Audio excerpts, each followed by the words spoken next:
তুমি জীবনে ভিন্ন কিছু করতে চেয়েছিলে। তুমি ভবঘুরে হতে চেয়েছিলে। তুমি বাউল হতে চেয়েছিলে। সারা বিশ্ব ঘুরে দেখতে চেয়েছিলে।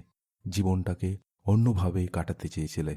কিন্তু বাবা মার নাতি নাতনির মুখ দেখার বড় স্বাদ। তাই দুনিয়া দেখা ভবঘুরে হওয়ার স্বপ্নকে অধরা রেখেই তুমি বিয়ে করলে, সংসারে বাধা পড়লে। এরপর তুমি একটা বাড়ি তৈরির কথা ভাবলে।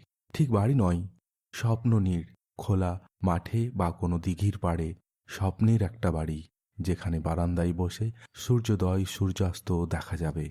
কিন্তু না, এই স্বপ্নটাকেও অপূর্ণ রেখে তোমাকে ঠাঁই নিতে হলো ঘিঞ্জি শহরে।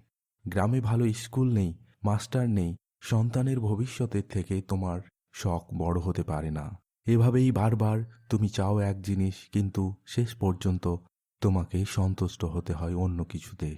এভাবেই তোমার স্বপ্নের রথ বারবার বাস্তবের কঠিন ভূমিতে এসে থেমে যায়। তোমার স্বপ্ন, তোমার আবেগ এভাবেই বারবার হেরে যায় যুক্তি আর বাস্তবতার কাছে।